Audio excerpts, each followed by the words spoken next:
Hello and welcome to Connect and Collaborate. I am Alex Hopkins, your on-air producer, and we are having our monthly check-in with DORA, Colorado. That's the Department of Regulatory Agencies of Colorado.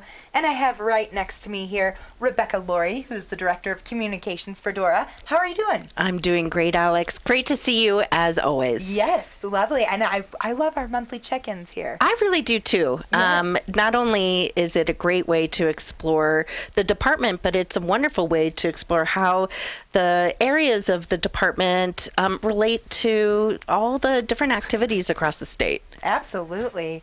And so we talked after our show last time about what we wanted to talk about for November, and we're getting into some sunset clause, right?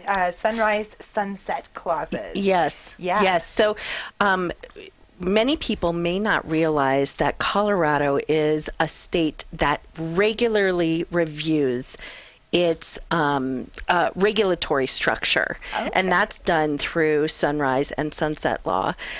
We have here today an expert who leads that effort for the state under the Colorado Office of Policy, Research, and Regulatory Reform. We lovingly call it COPRRR. Yes. So you'll hear us call it COPRRR. And who we have here is Brian Tobias. He's the director of the office. He's been in this role a little over a year. In fact, he was on the program maybe a year and a half or 2 years ago. 2 years, I think. Also to talk about the process of sunrise and sunset. And we have him back today to shed light on what's happening with sunrise and sunset in the year in which they just submitted their reviews. The office submitted their reviews, and then looking forward in the type of reviews that are on the office's plate and why these reviews matter. So welcome, Brian. Thank you so much for being here. Thanks for having me. Yes, of course. Our pleasure. So first and foremost, can you talk a little bit, Brian, about what COPRRR does? Absolutely. So COPRRR, it is a mouthful, and you can imagine how difficult it can be when I go to introduce myself as the director of the Colorado Office of Policy, Research, and Regulatory Reform, located within the Colorado Department of Regulatory Agencies. So I appreciate being able to use the acronym on air today. Absolutely. One thing I always like to point out is sort of the organizational structure of my office. We get a lot of questions about where we fit within DORA, or the Department of Regulatory Agencies. The department has 9 divisions. 10, yep. 10 divisions now. Most of those are regulatory, a couple are non-regulatory. My office is actually not part of any of those. We are part of the Executive Director's Office. So when we go in and we conduct a review of an agency or a program within one of DORA's divisions or outside of DORA, because we conduct reviews all over state government, I always like to point out the fact that we do not work for or report to the agency that we are reviewing. It is a review of that agency or that function, not a review by them. So I like to put that out there because it can get confusing, particularly when DORA is just DORA. So we're kind of separate from the rest of our divisions. But really, my office conducts 4 primary functions. We conduct sunrise reviews, which are reviews or studies looking at proposals to regulate a currently unregulated profession or occupation.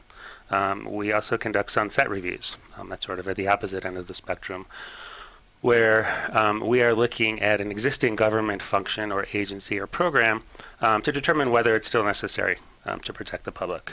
And Colorado is actually the first state in the country back in 1976 to pass a sunset law.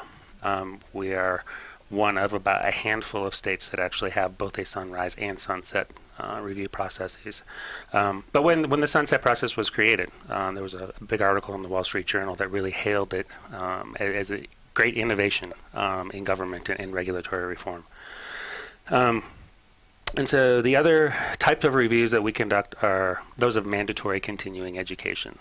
So whenever somebody is seeking to require a profession to obtain mandatory or to obtain continuing education as a condition of continued licensing, they submit an application to us and we conduct a review to look and see whether that's necessary. And then sort of the outlier in our office, although that it is a there's a fairly significant component of what we do is what we call the regulatory notice and cost benefit analysis program. That is a process whereby states or state agencies, when they're engaging in rulemaking, put out notices to the public, and then the public can come to us and request that those agencies actually prepare a cost benefit analysis.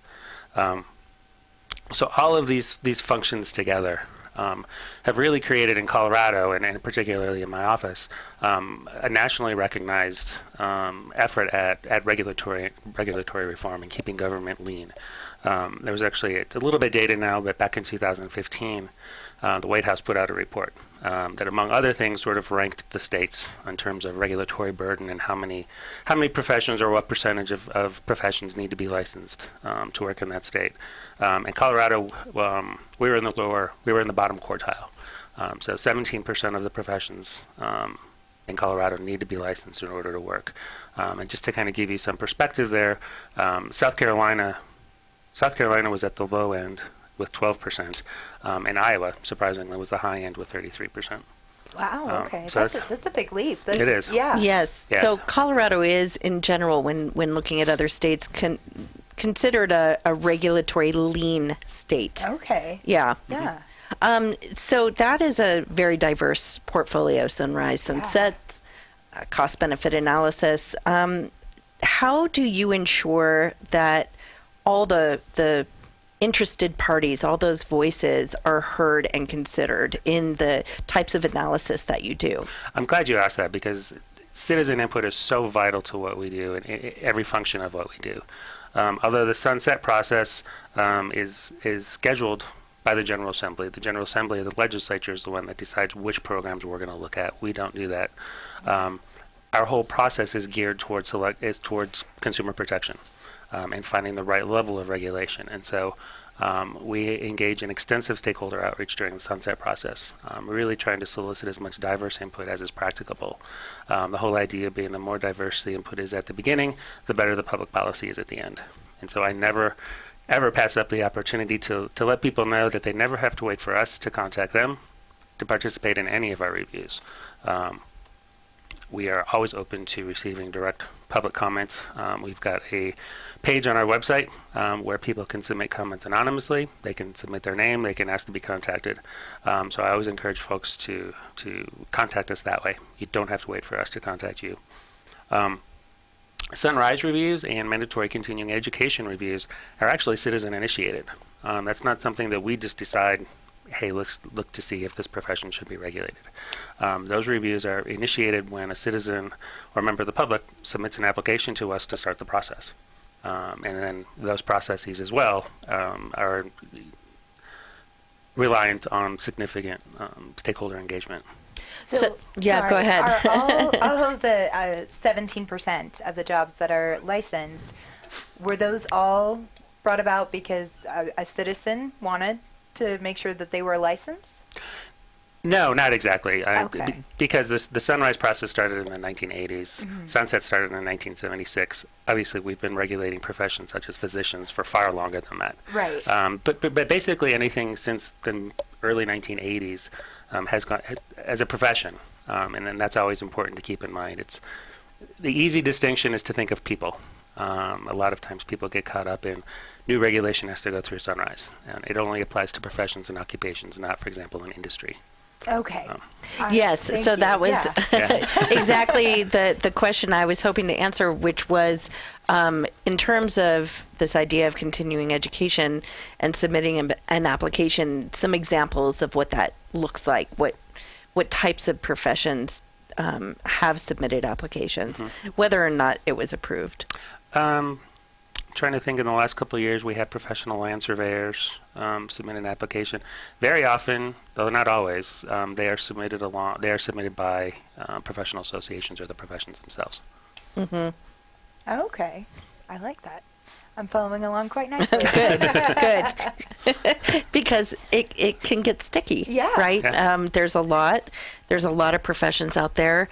Some professions and industries are seeking specifically to become licensed if they're not. Right. And so it is really up to this office, COPRRR, to look at that, and we'll get a little bit more into what specifically that type of criteria that they look at to determine whether or not it's in the public interest for that type of profession to be licensed or regulated in some manner. Right. But let's get back to this idea that you had mentioned specifically, the CBA program, the cost benefit analysis program. Can you shed some more light on what exactly that is? Absolutely. It's actually part of the state's Administrative Procedures Act, which is a statute that all state agencies must follow when they are engaging in rulemaking or promulgating rules. And I always like to remind folks the importance of rules, particularly to business people or licensees in the cases of professions and occupations. Rules have the force of law. And they can have a direct impact on how you practice your profession or how you run your business. So I always encourage folks not to overlook rules. And the process that we have is really an excellent way for folks to monitor rules that may affect them, and then they can decide on their own whether and to what extent they want to get involved. Whenever a state agency engages in rulemaking, they have to do what's called provide public notice. And that requires them to notice it through the Secretary of State's office, and it goes out in the Colorado Register, and it's available to everybody. Everybody can see what the proposed rule is. Excuse me. Then there's a period of time in there for public comment, where the public can submit written comments, and then the agency has to actually hold a rulemaking hearing. So it's another opportunity for folks to participate. They can submit written comments, or they can go to the rulemaking hearing to air their opinions or their thoughts. Where my office comes in and our process comes in is sort of in the middle there. That when an agency submits their rules to the Secretary of State to provide that legal formal notice, they also submit those rules to us. We have a list of folks who have signed up on our website, and anybody in the world can sign up for this.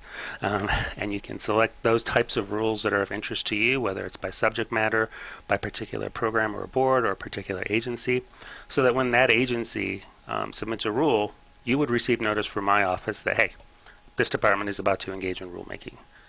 One of the advantages of our system is you would receive, in that notice, you receive a plain language statement of what the rulemaking is.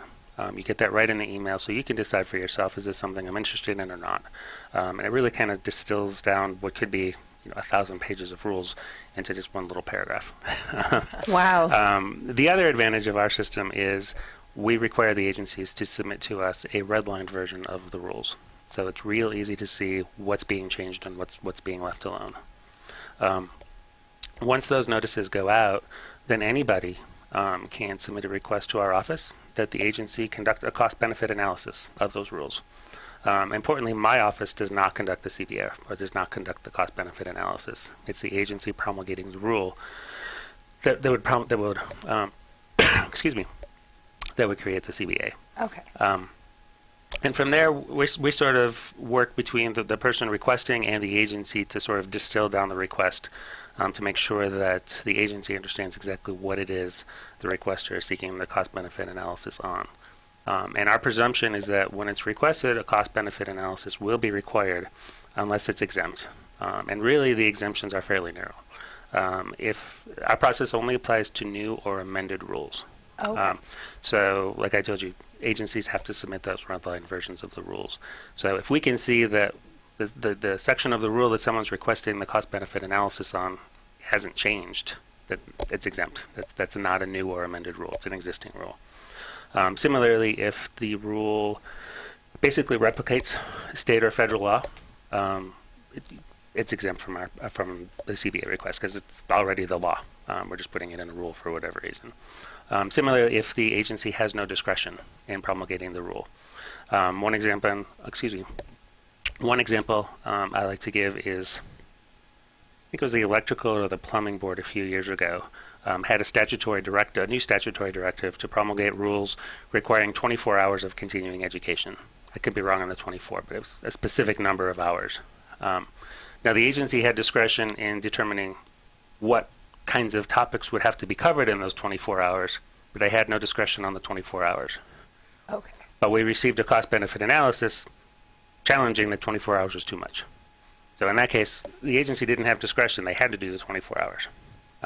And so they were exempt from having to do the analysis. Okay. So that's an interesting point. Yeah.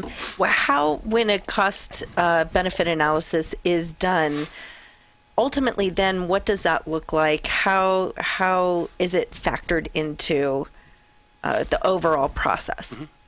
So I think one thing that's always key to remember is that the cost-benefit analysis under this program is not what a PhD economist would consider to be a statistically valid cost-benefit analysis. It's a little watered down from there. I mean, it's 5 questions. The agency has to provide the reason for the rule, any anticipated economic benefits, such as job growth, increases in business, that sort of thing. Any anticipated costs, and that's costs to both the agency and to the industry or the profession that's being impacted by that. They also have to discuss any anticipated adverse effects on the economy or consumers.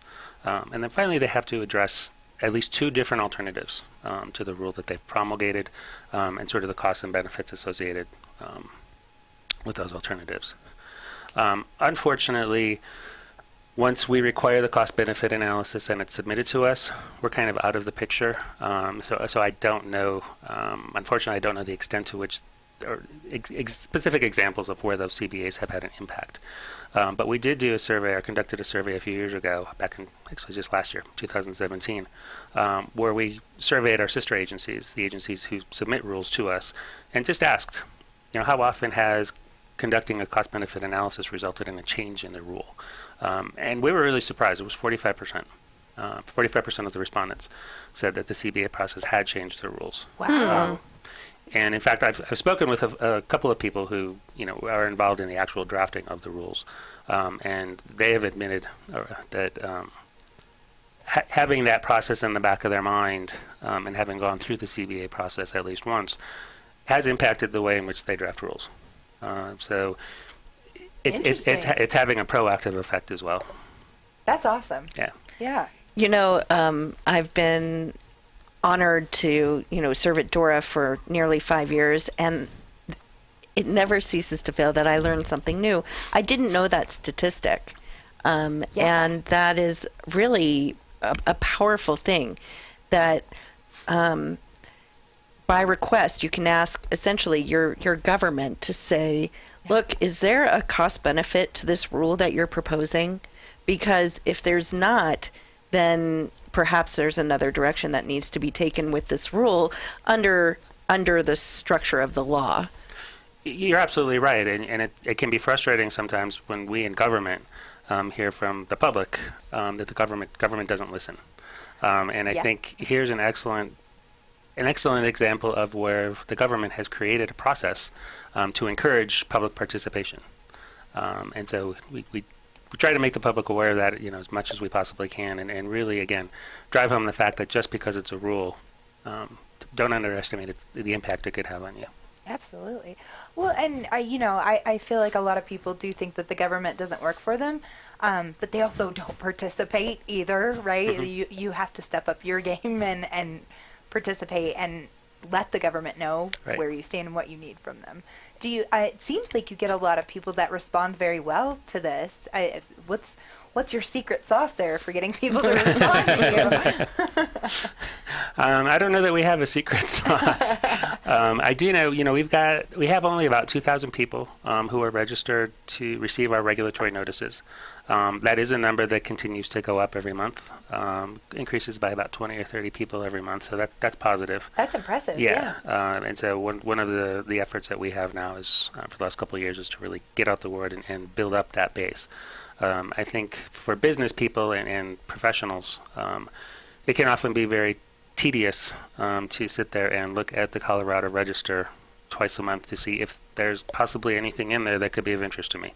Yeah. Whereas with our system, you really don't have to do anything once you sign up. Yeah. The rule is going to come to you. All you have to do then is open the email, look at that plain language statement, and decide, yeah, maybe this is something I'm interested in, and then take a look at the rule. So it's a little easier for busy people to participate in their government. Yeah. It is a fundamental shift in the way we think about how we serve citizens. And really what helps that, of course, is the technologies that allow us to be able to proactively reach the public should they choose to be reached. So probably in the past, the former structure was if you wanted to know about a rule, you needed to have policy staff constantly combing government decisions and documents to figure out whether or not an industry would be impacted by that rule. Now, you can sign up, receive an alert. Those industries will know if a rule is being proposed. They can go back, or an individual citizen can go back and say, I want to see what is the cost associated with that proposed rule. Yeah. And it's the flipped to the citizen side. Yeah. And the more that the public really understands that power is in their hands, we want that tool to be used more and more. That's what it's there for. Oh, I would imagine. Yeah. Yeah, and in fact, it's sort of interesting sometimes the rules that get those CBA requests. There was a rule a couple months ago. I'm trying to remember which department it was, but it was very clearly clear to us, or anyway, that there was somewhat of a concerted effort among the industry or the people being impacted by that rule. Because I think that one rule itself, it was a big rule, but I think we received something like 40 CBA requests on about 12 different sections of that rule. Wow. And so I think that was a really good example of an industry reacting to government saying, hey, this may not work. Take another look at it. And government again going back in and saying and doing that analysis to go through it. So did you? Can I ask what the result of that was? Did you keep the rule? Did we toss it? Again, once we require the CBA and we receive it and publish it, we're kind of we don't really follow up on those as much as we should. You step back. All right. Yeah, that's it's super interesting. Yeah, and anybody can go and request, right? Anybody. Right. Yeah. Anybody can sign up to receive those notices. Anybody can request a CBA. Awesome.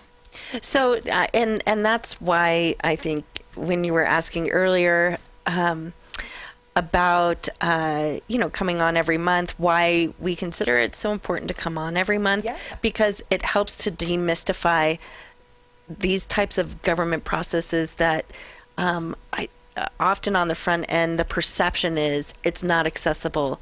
But once we help industries and people understand it is accessible, this is how it's been made accessible. Now, are you willing to participate, or do you want to participate? It's really up to them. They may choose not to participate, but they know that it's there for them, and it's a way to engage citizens in the rules that really can impact not only an industry, but then ultimately the economy. Right. So it's small. As we're talking, you think this is so small, but when you look at the bigger picture, there can be really far-reaching impacts associated with it. And I think this system, the cost-benefit analysis program, I think is even easier than some other ways to participate in rulemaking. If you're going to participate in formal rulemaking and submit written comments, well, that takes some effort to sit down and compose your thoughts and put them in writing. Or if you're going to go and appear at a public rulemaking hearing, you have to kind of prepare a statement of what am I going to say, and if you're not comfortable with public speaking, that can be doubly stressful, doubly difficult. With our process, really all you have to do is read the rule and identify those sections that that cause you some angst. Yeah. What parts of this rule do you not like, or do you think someone should take a second look at and just identify those and articulate fairly briefly why?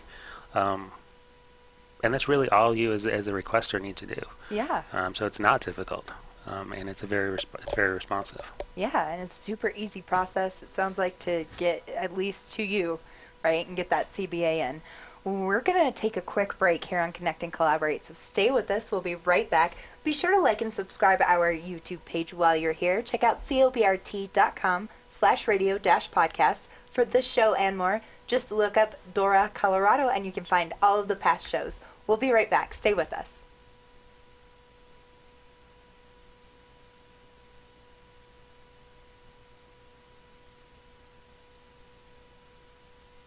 Welcome back to Connect and Collaborate. Once again, I'm Alex Hopkins, your on-air producer, and we are talking with DORA Colorado. That's the Department of Regulatory Agencies in Colorado. And I have with me Rebecca Laurie, who is the Director of Communications. And we also have Brian Tobias, who is the Director of the Colorado Office of Policy Research and Regulatory Reform, better known as COPRRR. That's right. Yes, and we're going to stick with that. Yes. I think we all thank you. Well, let's get into the process a little bit more when it comes to sunrise and sunsets. Brian, can you shed a little bit more light on what is a sunset review? Great. So sunset reviews, I think, are probably the number one reason anyone would ever have heard of my office. That is by far our largest program and our bread and butter, if you will. So basically, a sunset review is conducted when the General Assembly calendars or schedules a program for a sunset review. We often get questions, well, how do you decide which program to look at? We don't. The General Assembly decides that either when they create it initially, or occasionally they'll make a change to a program and decide, we want COPRRR to come in and look at this in 5 or 6 years and tell us how it's going. And essentially what sunset means is somewhere in the statute that creates that program or that agency or that establishes that function, there is a clause that says this section or this function is repealed effective September 1, pick your date. Prior to that time, it will be reviewed in conjunction with the sunset statute. And essentially what that means is that unless the General Assembly affirmatively reenacts that provision, it sunsets or it goes away, it repeals. So the General Assembly has to affirmatively continue that statute or that program. They've given us 10 statutory criteria against which we measure every program we look at, and we really view those as research questions. The first two, I think, are legitimate questions to ask of any function of government. They ask, is this necessary to protect the health, safety, and welfare of the public? And if it is, does it represent the least restrictive form of government consistent with the public interest? And so that forces us into that very classic balancing act of consumer protection on the one hand with overregulation on the other. So sunset, I always like to point out that sunset is not so much about wholesale deregulation and wholesale elimination of government programs. It's also an excellent opportunity for the government and the legislature to come back and reform and revisit those programs that it's created in the past. Make sure that it's still relevant. Is what we're doing today make sense in today's world, even though we created it 10, 15, maybe even 50 years ago? That probably would have been great for NAFTA, right? It should have been something that was around for NAFTA to make things easier. And so the other criteria really flow directly out of those first two. We look at board compositions. We like to make sure really that the agency is acting in the public interest and is not self-serving to the industry or the profession that it's purporting to regulate. One of the ways that we answer all of those research questions is to engage in research. And research entails everything that very generic term conjures up in your mind. It's literature-based research, internet research, legal research. Again, kind of going back to the theme that we hit on earlier, it's stakeholder engagement.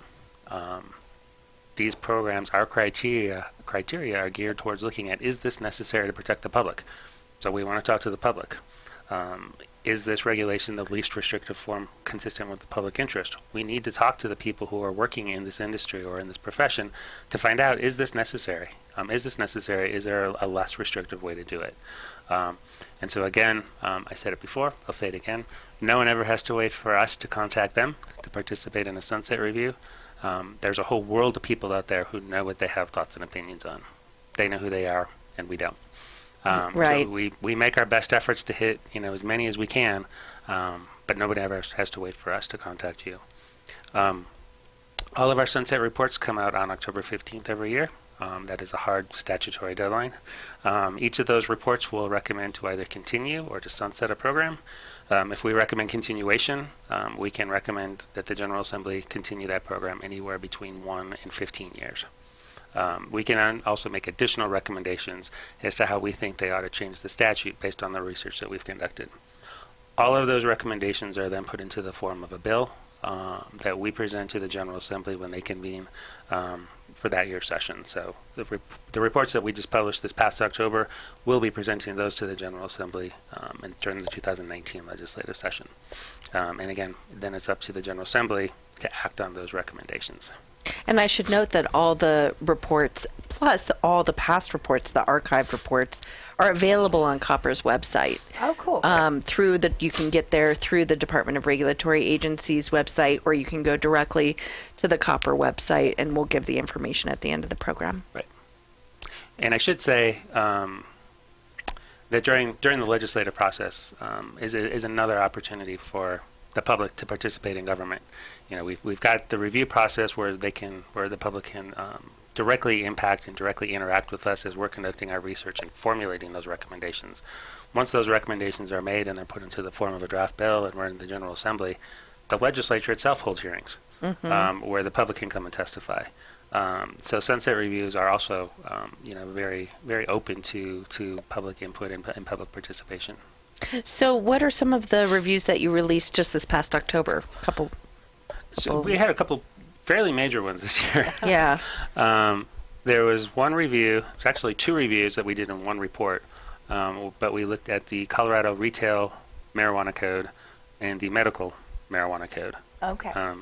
We've done both of those codes individually in the past, and it was difficult during those reviews to look at those two codes in isolation when there was so much overlap and interaction between the two, as well as the industry itself. I don't want to say all, but a good segment of the marijuana industry is involved in both retail and medical marijuana. So we intentionally lined them up to sunset at the same time so that we could look at all of marijuana together and really get more of a holistic, comprehensive approach. And probably, this won't be a spoiler because the reports are out, we did recommend continuing both codes. But one of the major recommendations that we did make this year was to actually harmonize or integrate the two codes. What we have today are two constitutional amendments. We've got Amendment 20 that created medical marijuana, Amendment 64 which created retail or recreational marijuana. We now have two codes or statutes promulgated under those two constitutional provisions. And then as we were talking earlier about rules, the Department of Revenue has also promulgated two sets of rules under each of those codes. So you can imagine if you're working in this industry and you have your hands in both retail and medical, the frustration that can come along with having to look at, okay, am I working in retail or medical right now, and which code do I look at, and which set of rules do I look at? And it can also be doubly frustrating when each of those codes and each set of rules are remarkably similar, but subtly dissimilar. And do those similarities have a substantive impact, or do those dissimilarities have a substantive impact? Yeah. I think one of the ways in which it's just kind of a very high level example of how they can be very similar and yet dissimilar is just in the terminology or the nomenclature that's used. You buy medical marijuana at a medical marijuana center. You buy retail marijuana at a retail marijuana store. Why are they different? It's a store. Similarly, you grow medical marijuana at an optional premises cultivation. Okay. You grow retail marijuana at a retail marijuana cultivation facility. It's a simple example, but I think it kind of gives you a flavor of how difficult it can be. Yeah. When you've got two sets of rules and two sets of laws that really are pretty much regulating the same thing in the same way, but not exactly. So unnecessarily complex. Right. And that creates problems for enforcement, for the agency that has to enforce those statutes, but also for the industry in terms of compliance. This isn't a game of gotcha. We want to make the rules and the statutes easy to comply with, or at least clear, so you know what you need to comply with. And so one of the big recommendations we made in that report was to start to harmonize and integrate those two, while retaining the distinction between medical marijuana and retail marijuana. That's important. That was a big topic of discussion during the review as well. So we're going to retain the distinction between those two types of marijuana, but at least start to streamline some of the regulatory requirements.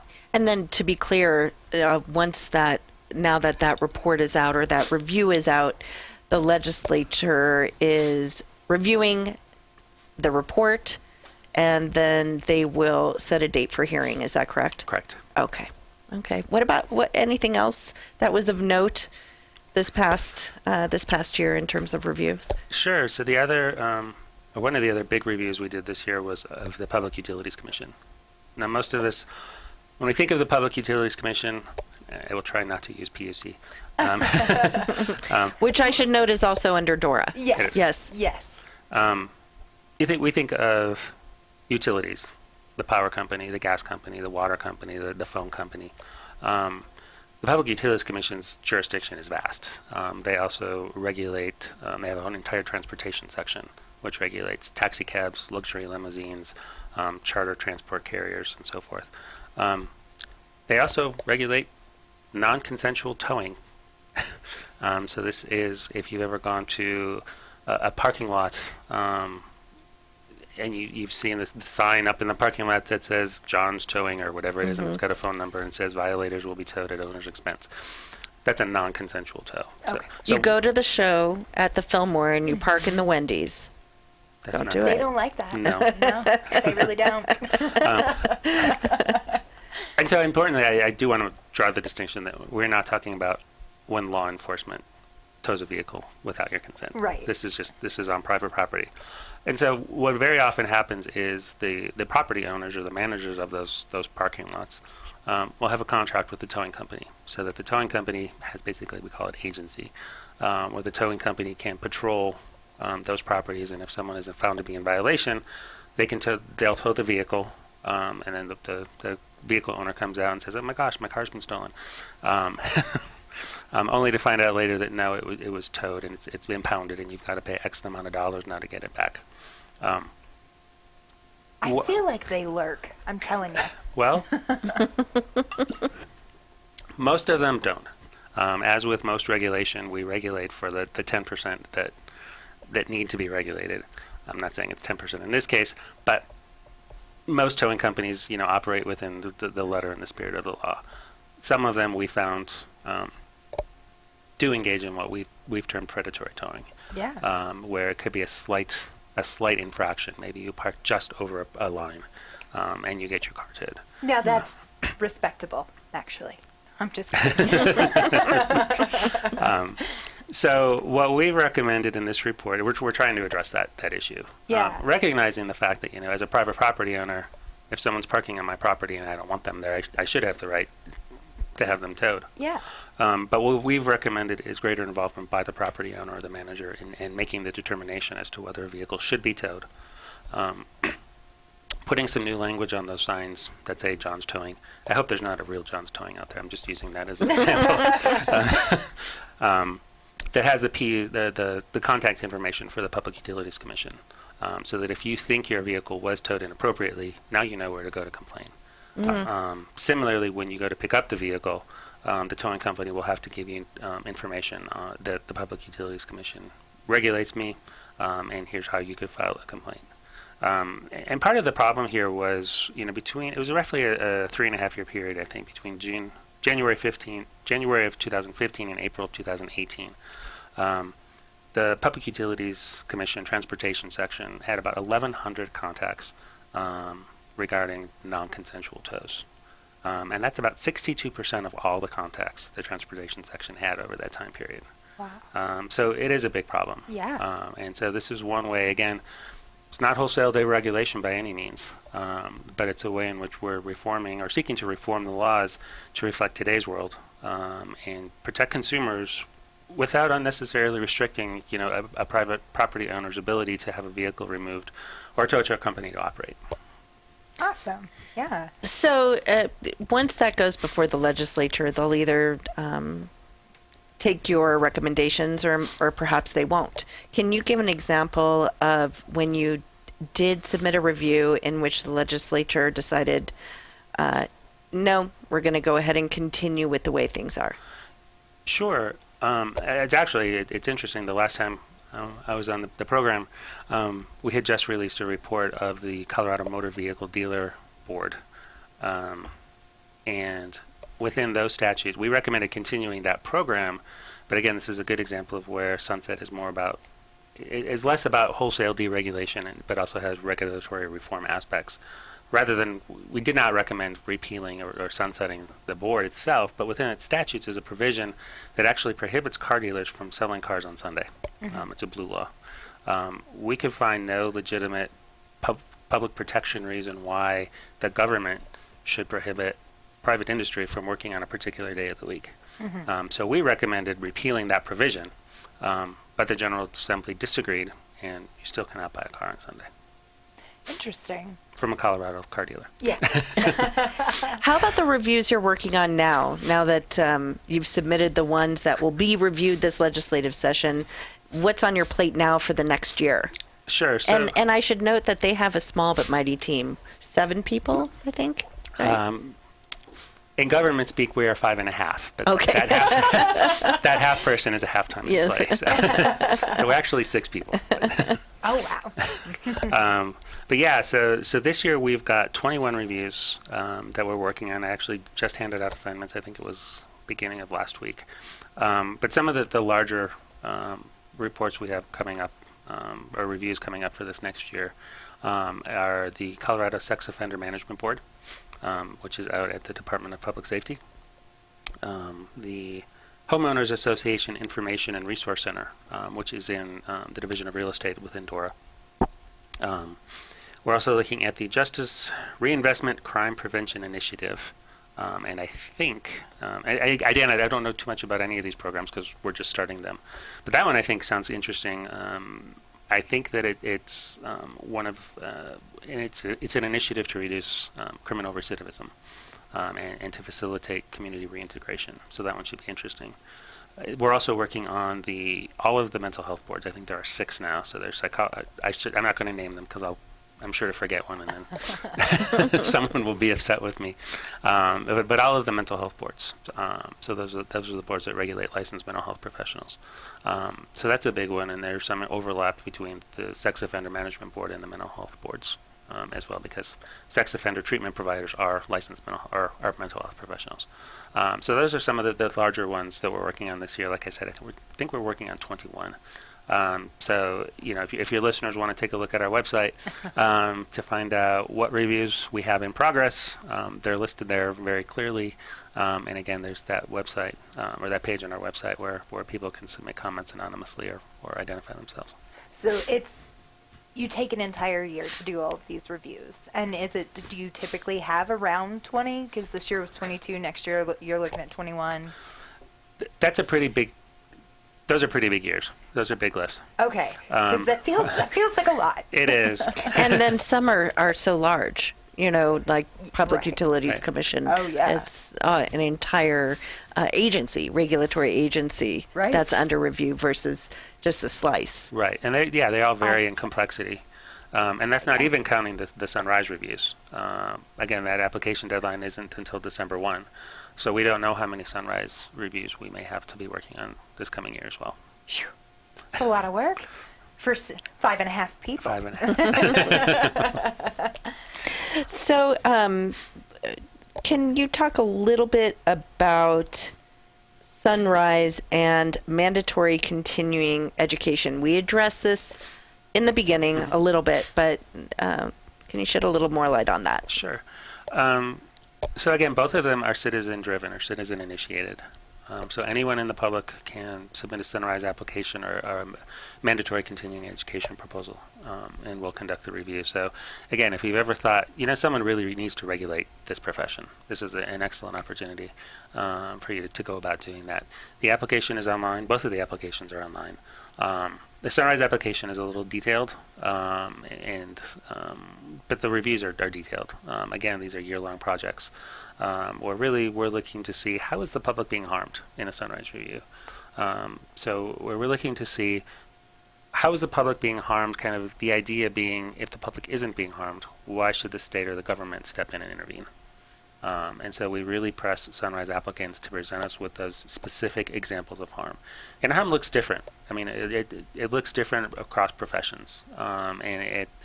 One of the big challenges for Sunrise applicants is that because it's not regulated, there is no central repository of information.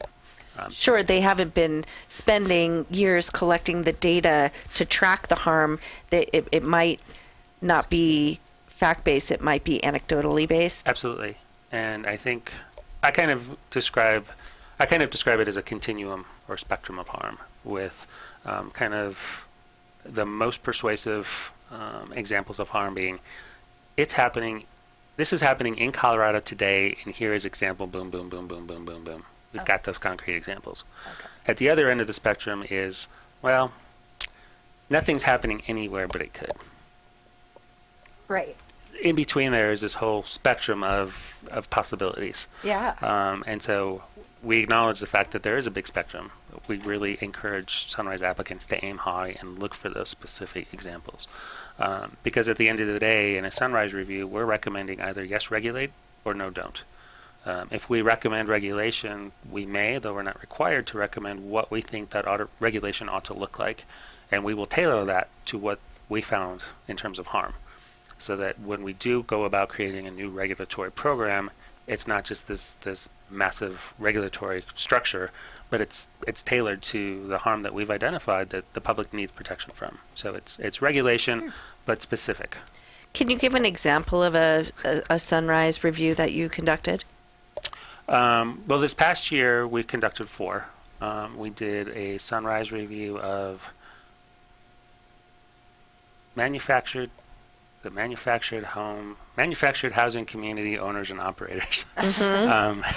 So these are the people who own and manage basically trailer parks or mobile home communities. These are situations where I, as an individual, may own the home, but I lease the land from you. Okay. And so we had a proposal to regulate the owners and operators of those communities. We also had a Sunrise review looking at whether they're to regulate pharmacy technicians, and also whether to regulate parental responsibility evaluators. These are the folks, again, I don't know if it's ironic, but licensed mental health professionals who go into, or are appointed by courts in high conflict custody cases, to conduct an evaluation and render a recommendation to the court as to parenting time and parental responsibilities. Interesting. And again, it's the legislature that looks at those reports, decides whether or not to move it forward to a bill, which then is discussed in that type of public setting in which citizens can come and give their input, and ultimately it's voted on whether or not that program then becomes regulated, correct? Right. Yeah, we render recommendations. The General Assembly is the body that ultimately acts on those. Although I do like to point out the fact that historically we have about a 75% pass rate, meaning 75% of our recommendations are actually enacted. That's a high percentage. It's very high. Yeah. It's a great number that I like to tout whenever I can. Yeah, absolutely. Go ahead and pat yourself on the back for that one. That's sure. Awesome. Yeah. Because it's their office that has really done the footwork and the digging and the research and the surveys and the discussions and the stakeholder outreach, and brought that all together into a single report. And the reports aren't, tomes. You have to do what you can. So, policymakers can have an opportunity to read 22 reports and start making some decisions. Yeah, it takes a keen researcher with an excellent ability to write succinctly. Yeah. and informatively to do one of these. Well, we have just a few seconds, really, here left. I want to make sure that we can get citizens participating. Where can we find more information? Absolutely. Go to dora.colorado.gov/OPR, All right. and you will be taken directly to COPRRR's website. Yep. Wonderful. Well, thank you both so much for being here. This has been a fascinating conversation. It's something I learned a lot today, actually. But I will participate as well. And thank you for listening today. Be sure to like and subscribe to our YouTube page while you're here. And have a wonderful day. Thank you both so much. It's my pleasure. Thanks for having me. Thanks, Alex. Thanks, Brian. Thanks.